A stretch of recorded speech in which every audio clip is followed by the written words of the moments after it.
Hello friends, मैं आपका दोस्त कुलदीप चौहान आज फिर आपके सामने लेकर आया हूँ हिंदी में मैं आपको बताऊंगा आज वर्णमाला के बारे में। जैसे कि पिछली लास्ट वीडियो में मैंने आपको हिंदी के बारे में बताया था, हिंदी का कैसे कैसे वर्गीकरण हुआ है सब कुछ, इसलिए आज हम पहला चैप्टर हिंदी में वर्णमाला शुरू करते हैं। वर्णमाला कि वर्ण का मतलब हो गया अक्षर और माला का मतलब हो गया कतार, यानी कि अक्षरों की एक कतार।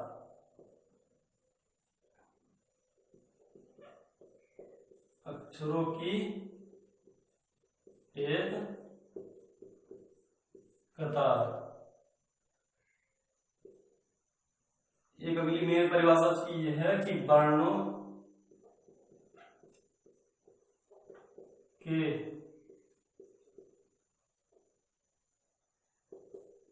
व्यवस्थित क्रम को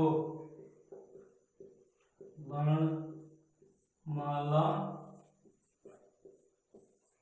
कहते हैं। ठीक, वर्णों के व्यवस्थित क्रम को वर्णमाला कहते हैं। अब ये बार बार ये शब्द आ रहा है वर्ण, ये वर्ण है क्या? तो वर्ण के बारे में मैं आपको बता दूं।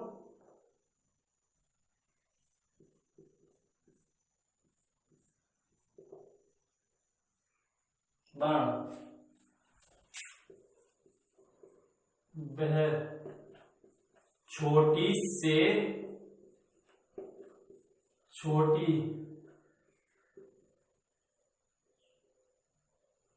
इकाई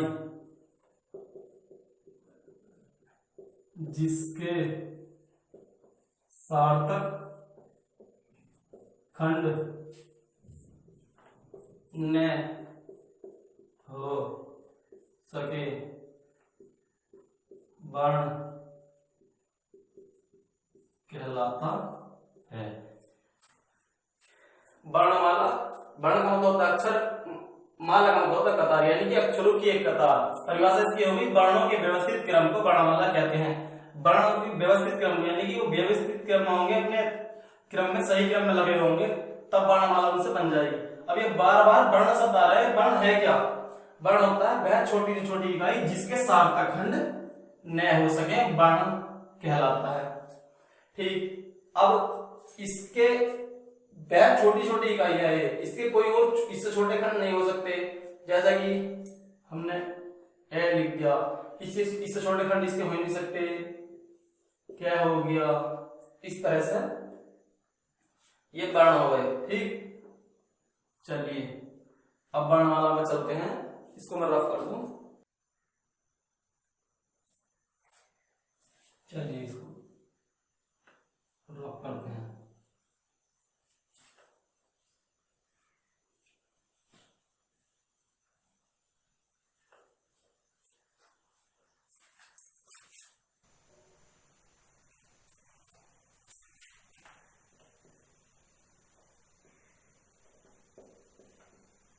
उच्चारण के आधार पर वर्णों की संख्या 45, 10 स्वर प्लस 35 व्यंजन। उच्चारण के आधार पर लेखन के आधार पर वर्णों की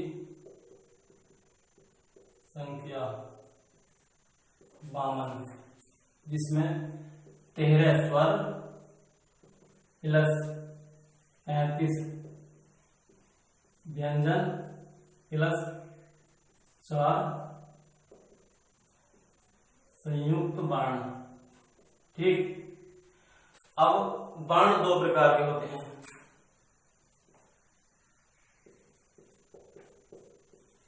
वर्ण दो प्रकार के होते हैं। नंबर 1 स्वर, नंबर 2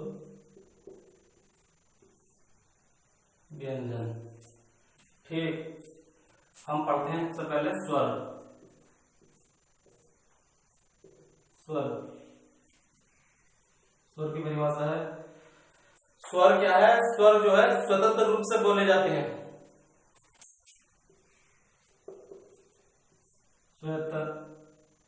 स्वतंत्र रूप से बोले जाने वाले वर्ण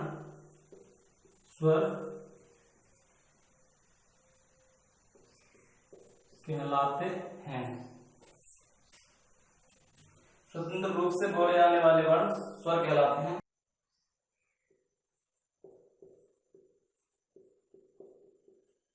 परंपरागत रूप से इनकी संख्या 13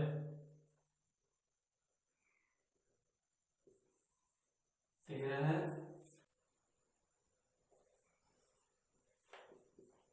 उच्चारण के आधार पर 10 तथा मुख्य रूप से इनकी संख्या 11 मानी गई है। ठीक,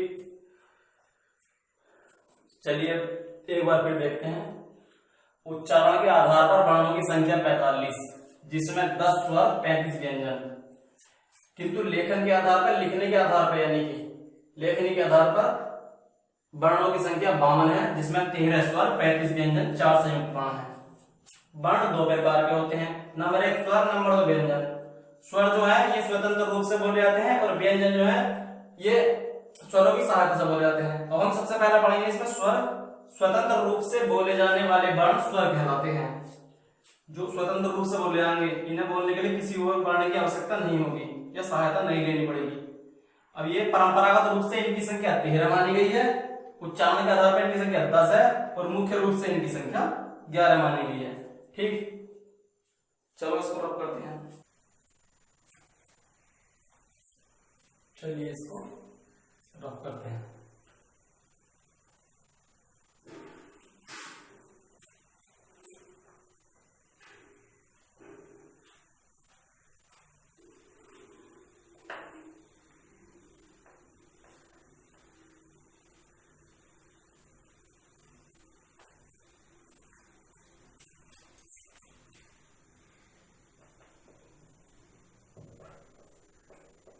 स्वरों का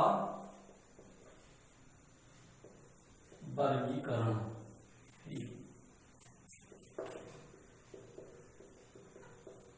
स्वरों का वर्गीकरण हम निम्न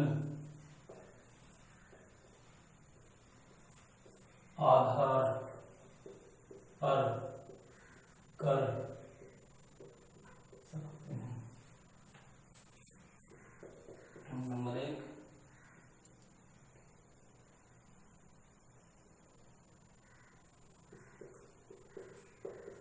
उत्पत्ति के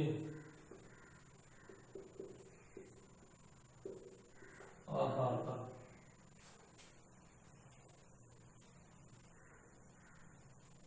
उत्पत्ति के आधार पर दो प्रकार के, उत्पत्ति के आधार पर 2 प्रकार के होते हैं।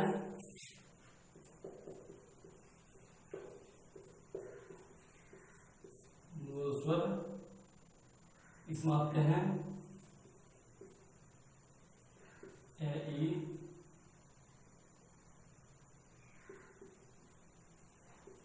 उरी।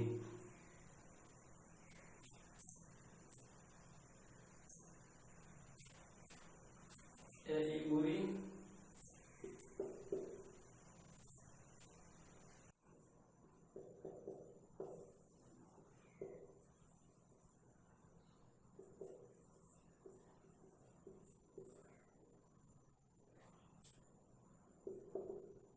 संधि स्वर, संधि स्वर में हो गए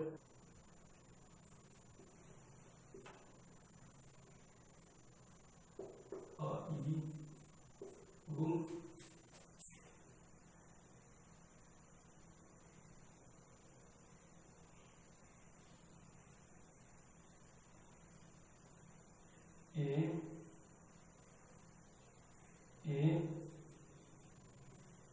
ओ ओ।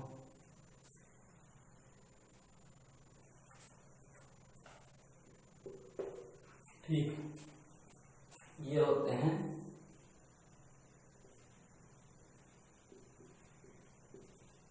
सजातीय संधि स्वर।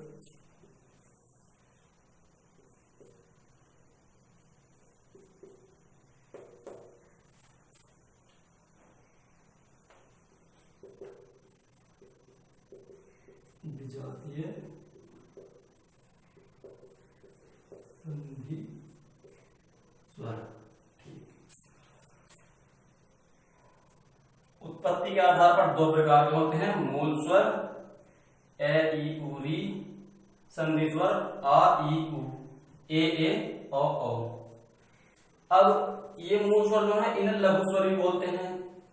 पहले हम पढ़ते थे बचपन में कि छोटा आ, बड़ा आ, छोटी ई, बड़ी ई, छोटा ऊ, बड़ा ऊ, छोटी छोटा ए, बड़ा ए, आओ, छोटा ओ, बड़ा ओ।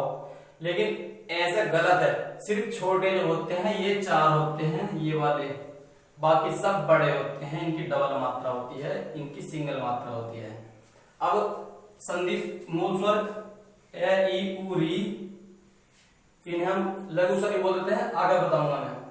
संधि स्वर ये 7 होते हैं, ये 3 आ ई उ, ये सजातीय संधि स्वर हैं। सजातीय क्यों हैं? क्योंकि ये हमेशा अपने जैसे के साथ ही मेल करेंगे, जैसे ए प्लस आ प्लस आ, इस तरह से इनका जो है तुमने देखा होगा दीर्घ संधि में इनका यूज होता है। ठीक, अब विजातीय संधि स्वर ये दोनों, ये चारों जो हैं ये हमेशा अपने से अलग के साथ संधि में मेल करेंगे, चाहे जैसे ए प्लस ए, ये ए ई उ, इनमें से किसी के साथ भी मेल कर सकते हैं। जैसे कि आपने देखा होगा गुण संधि और वृद्धि संधि में इनका यूज होता है।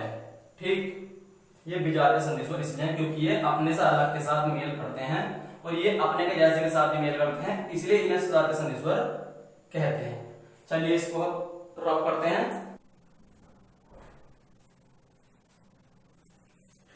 चलिए इसको रफ करते हैं।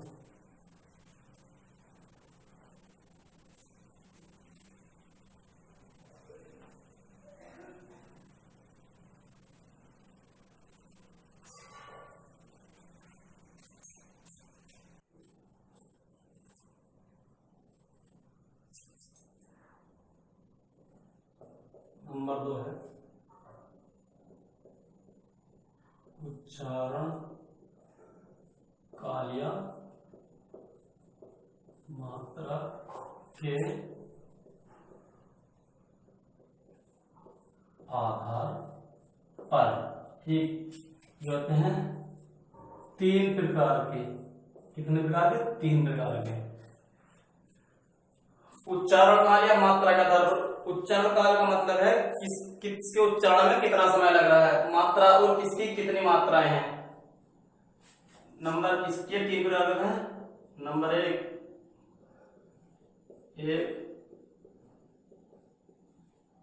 मात्रिक या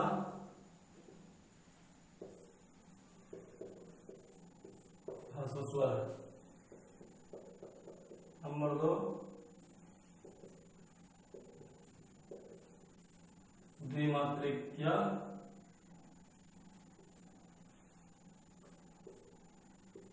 दीर्घ स्वर। नंबर 3 त्रिमात्रिक या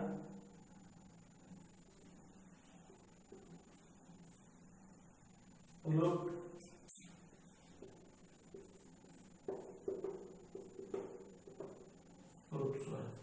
एक मात्रिक स्वर या ह्रस्व स्वर, ये वही मूल स्वर जो होते हैं वही वाले होते हैं। एक मात्रिक स्वर,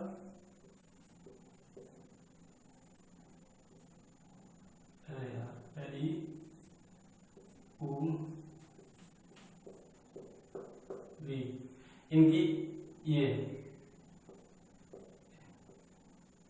एक मात्रा होती है इनकी।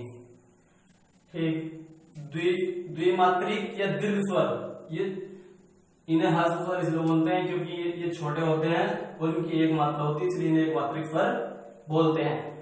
द्विमात्रिक स्वर या दीर्घ स्वर होते हैं ये जिनकी डबल मात्रा होती है और जो बड़े होते हैं।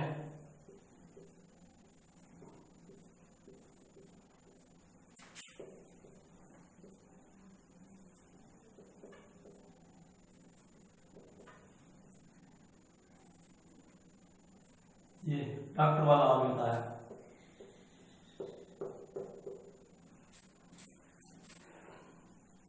द्विमात्रिक या दीर्घ स्वर, ये दीर्घ इसलिए होते हैं क्योंकि ये बड़े होते हैं और दो मात्रा होती हैं इनकी, इसलिए द्विमात्रिक बोलते हैं। दो मात्रा के कारण ही ना बड़े, ये बड़े होते हैं इसलिए इन्हें दीर्घ बोलते हैं। इनकी ये वाली मात्रा होती है डबल मात्रा है, इस तरह से।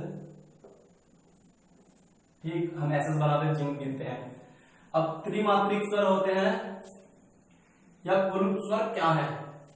वैसे अब इनका जो है ये लुप्त हो चुके हैं, इनका कोई यूज नहीं है। आप पुरानी हिंदी में इनका यूज होता था, जैसे कि कोई शब्द लिखा है और उसके आगे डैश करके ऐसा लिख देते थे, ऐसा बनाया जाता था, या ये लिख दिया हमने मान लो इसके आगे इस तरह से।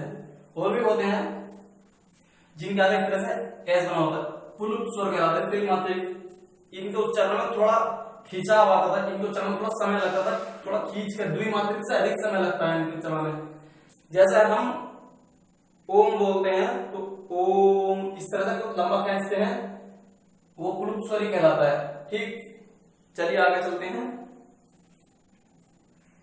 इसको रब कर देता हूं मैं। नहीं यार, चलो इसको यही लिखते हैं, छोड़ो।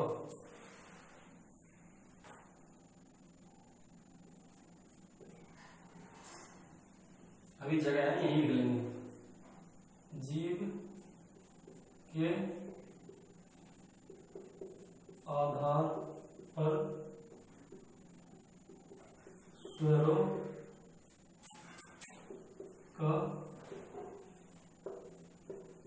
वर्गीकरण, ये भी 3 प्रकार के होते हैं।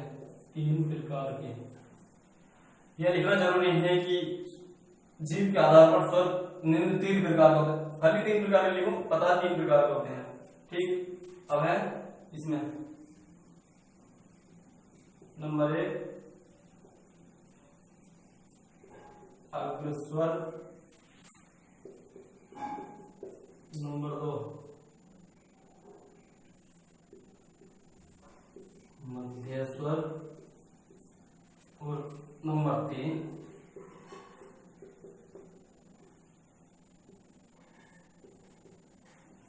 पश्च स्वर।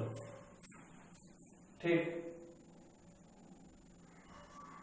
जीव के आधार पर स्वरों का वर्गीकरण ये 3 प्रकार के होते हैं, अग्रस्वर, मध्य स्वर, पश्च स्वर।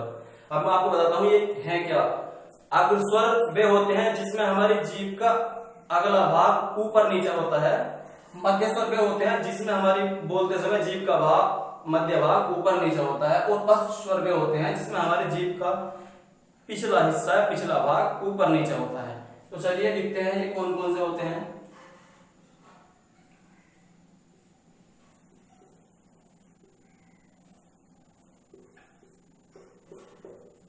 ये अग्रस्वर होते हैं, ई ई ए। बोलेंगे तो हमारे जीभ का अगला भाग बोलकर देखना, पता चलेगा। बोलकर देखो, ई ए। अगला भाग ऊपर नीचे हो रहा है, हिल रहा है। मध्य स्वर में आ गया ये, मध्य स्वर में आ गया, और मध्य स्वर है और पश्च स्वर हो गया।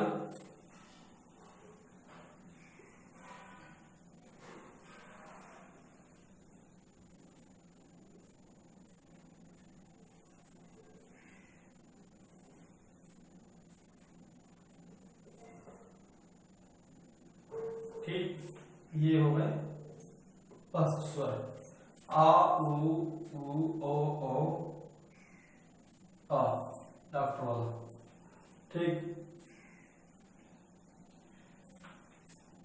अग्र मध्य पश्च, अग्र में अगला हिस्सा होगा, नीचे होगा, पश्च मध्य में मध्य हिस्सा और पश्च में पिछला हिस्सा, आ उ ओ। ये जो है ये हमारा आगत स्वर कहलाता है, क्योंकि ये दूसरी भाषा से, अंग्रेजी भाषा से आया है।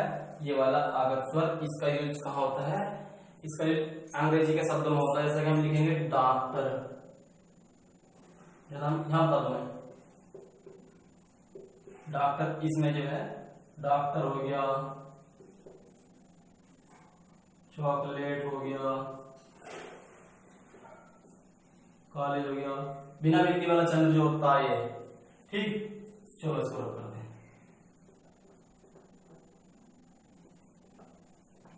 आगे चलते हैं, ऊपर लिखेंगे, इसको रख करते हैं। चलिए इसको रख करते हैं।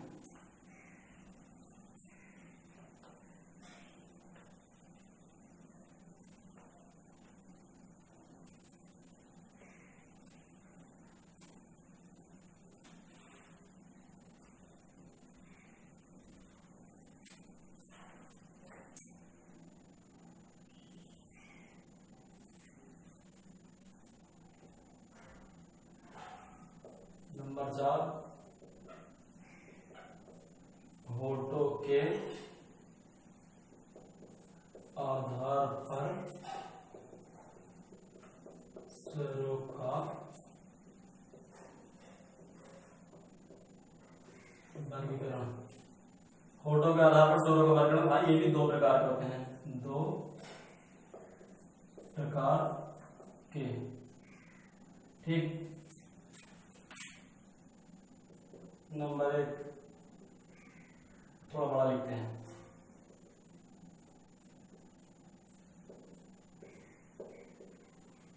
व्रतमुखी।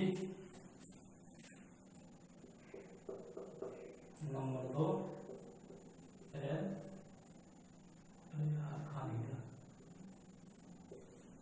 अव्रत,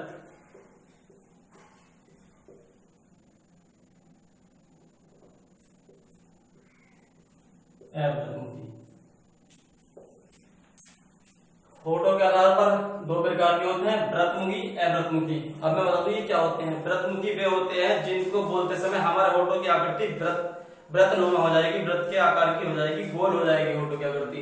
अव्रतमुखी, इनमें कोई भी आकृति व्रत की तरह से नहीं होगी, व्रतनुमा नहीं होगी, गोल नहीं होगी। व्रतमुखी में आते हैं उ ओ आओ। अव्रतमुखी में आते हैं जी, बाकी इन्हें छोड़कर जो भी है, क्योंकि उन्हें बोलते हैं होठों की आकृति व्रतनुमा होगी नहीं, इसलिए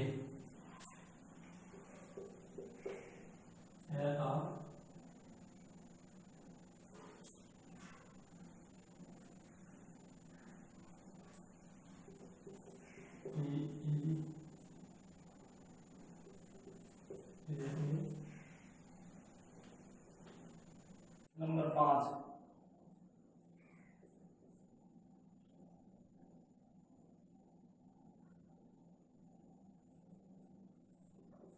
नाक के आधार पर स्वरों का वर्गीकरण।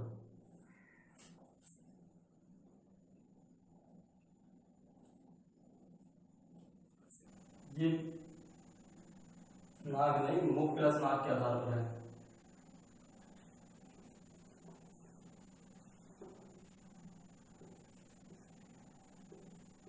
मुख में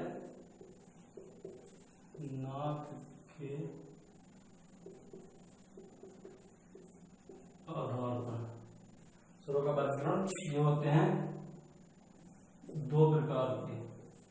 ये भी दो प्रकार के, इस तरह से कोई नहीं बताएगा डिटेल में, जिस तरह से मैं बता रहा हूं। मुख व नाक के आधार पर स्वरों का वर्गीकरण दो प्रकार के होते हैं। नंबर 1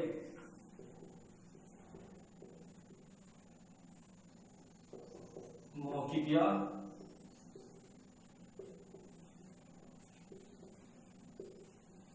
निरानुनासिक।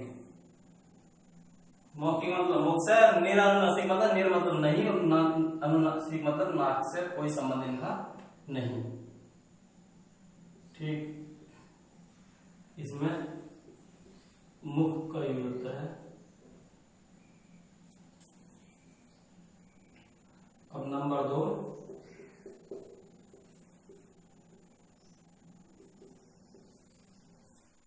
नासिक या अनुनासिक।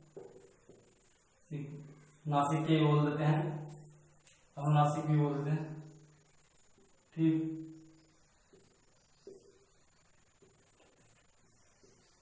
मुख प्लस नाक। ठीक,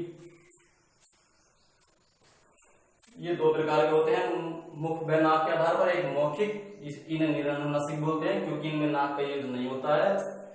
नासिक्य या अनुनासिक, ये इनमें नाक का यूज होता है, इसलिए नासिक्य या अनुनासिक बोलते हैं। ये मुख प्लस नाक से इनका संबंध होता है। चलिए लिखते हैं, इसमें आते हैं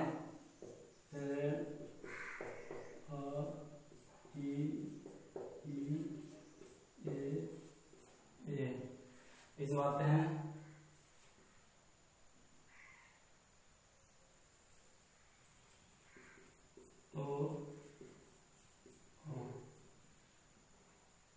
अंग, चंद्रगिरी अंग,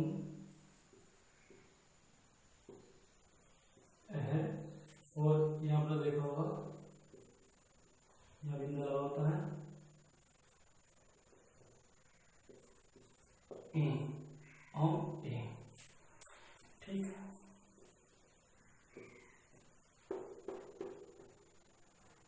इनमें नाक का यूज नहीं होता, डायरेक्ट मुंह से बोले जाते हैं। इनमें थोड़ा सा नाक से हवा निकलती है, नाक से इनका उच्चारण होता है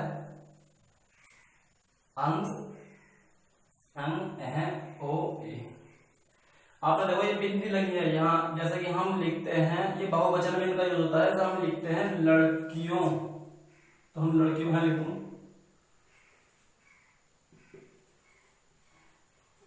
लड़कियों, यहाँ बिंदा लगाते हैं बहुवचन के मारे। लड़कियों, नाक में जब बात बोलेंगे नाक से आवाज आएगी, ये वाला। ठीक, इसको बिठाते हैं। जैसे कि इसका यूज करता हूं मैं, ए पे बिंदी, पुस्तकें, यहाँ पर बिंदी होती है पुस्तकें। बहुवचन में भी होता है पुस्तकें, तो बिंदी होती है। और हमेशा ये बिंदी जो है ये स्त्रीलिंग भी लगती है, पुरुषलिंग को बहुवचन में नहीं लगती। शायद बोल रहा हूँ, मुझे पक्का पता नहीं है।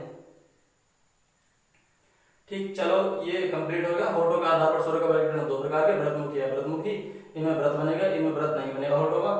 मुख व नाक के आधार पर स्वर का वर्गीकरण दो प्रकार के होते हैं, मौखिक नासिक्य, नासिक्य अनुनासिक। इनमें केवल उच्चारण मुख से होता है, इनमें मुख प्लस नाक का यूज चरण में। ठीक है, चलिए पिटानते हैं, आगे चलते हैं।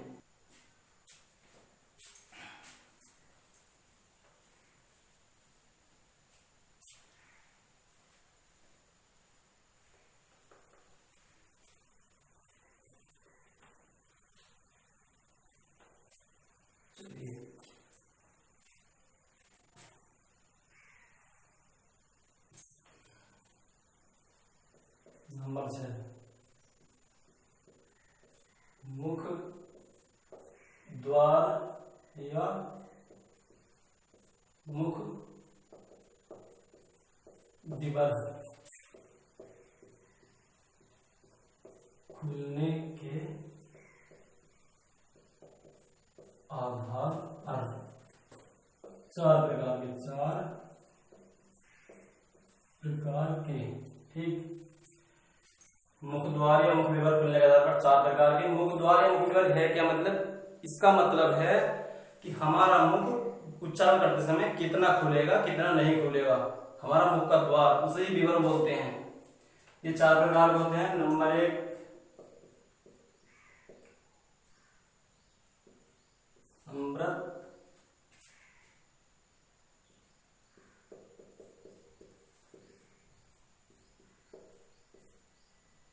विव्रत स्वर, विभ्रत स्वर,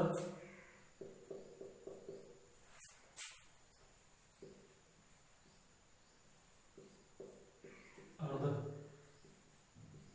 संवृत,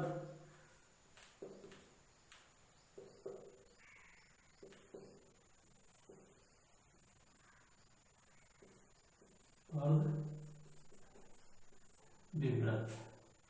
ठीक,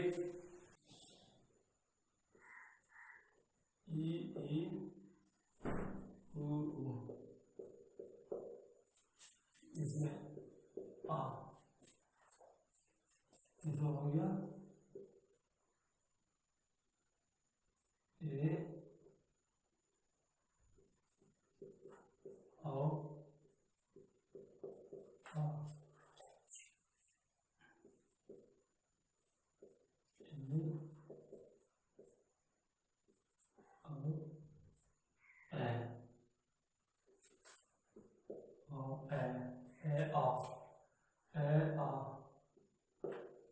ठीक। समृत, विव्रत, अर्धसमृत, अर्धविव्रत है क्या? अर्ध समृत होता है, इसमें हमारा मुख बहुत ही थोड़ा खुलता है, बहुत ही कम खुलता है। यहां लिख देता हूं,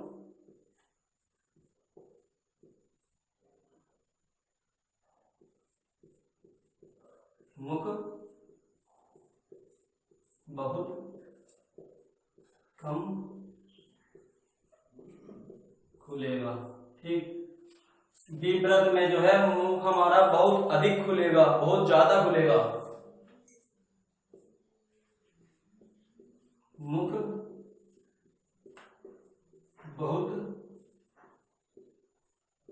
ज्यादा खुलेगा। ठीक। अर्धसमृत में है ये जो मुख बहुत, समृत में जो मुख बहुत कम खुल रहा था ना, इससे थोड़ा सा अधिक, समृत से थोड़ा सा अधिक, यानी कि मुख बहुत कम से थोड़ा अधिक, मुख बहुत कम से थोड़ा अधिक। इसमें बहुत अधिक जो मुख खुल रहा था, मुख जो हमारा बहुत अधिक खुल रहा था, उससे जो है बहुत थोड़ा कम, बहुत अधिक से थोड़ा कम। ठीक है। समृत में मुख बहुत कम खुलेगा, बहुत थोड़ा खुलेगा। विव्रत में मुख बहुत अधिक खुलेगा, ज्यादा खुलेगा।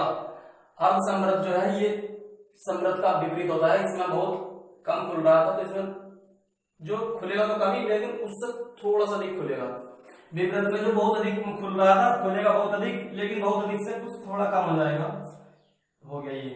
चलिए अगले आगे चलते हैं। वो यहाँ पर नहीं आएगा इसलिए इसे मिटा दूं, ऊपर से लिखेंगे।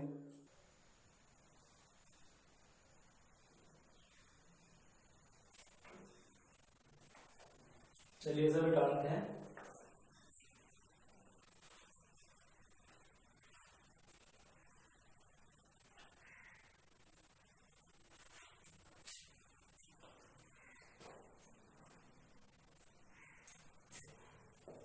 नंबर 7,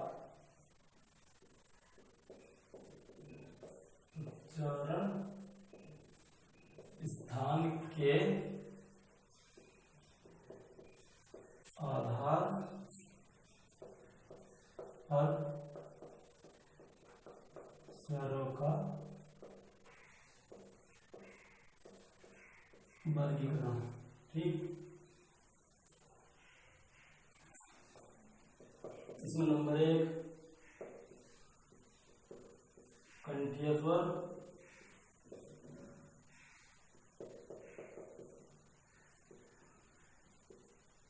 तालव्य स्वर,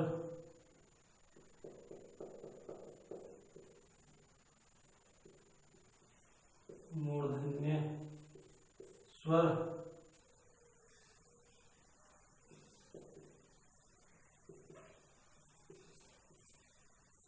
ओष्ठ्य स्वर।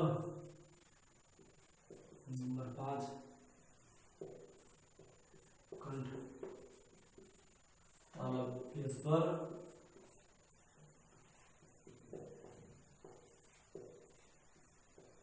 कंठ ओष्ठ्य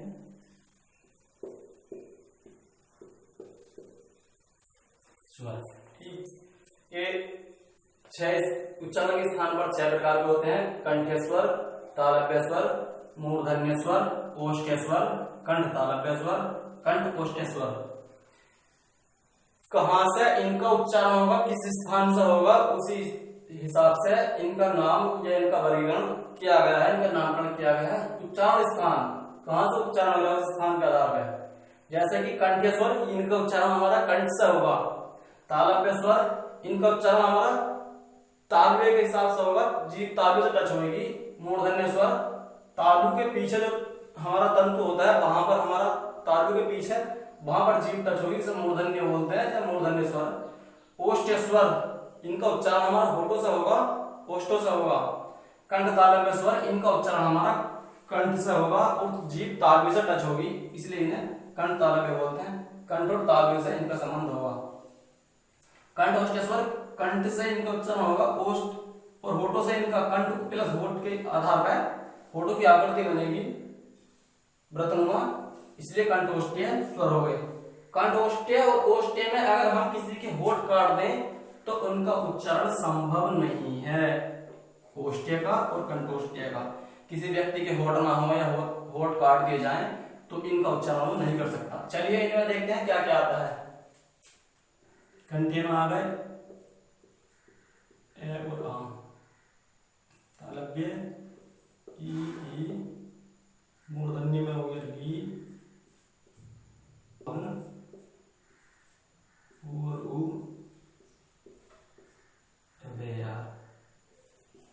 ए ओ औ। ओष्ठ्य और कंठोष्ठ्य में देखो उ और ओ, हमारे होठों की आकृति व्रतनुमा हो रही है, गोल हो रही है। इनको उच्चारण करने में, इन दो को, इनका संबंध होठों से होता है। ठीक, चलिए एक बार फिर देख लेते हैं उच्चारण स्थान के आधार पर स्वरों का वर्गीकरण। कंठ्य स्वर, तालव्य स्वर, मूर्धन्य स्वर, ओष्ठ्य स्वर, कंठोष्ठ्य स्वर, कंठ तालव्य स्वर, कंठोष्ठ्य स्वर।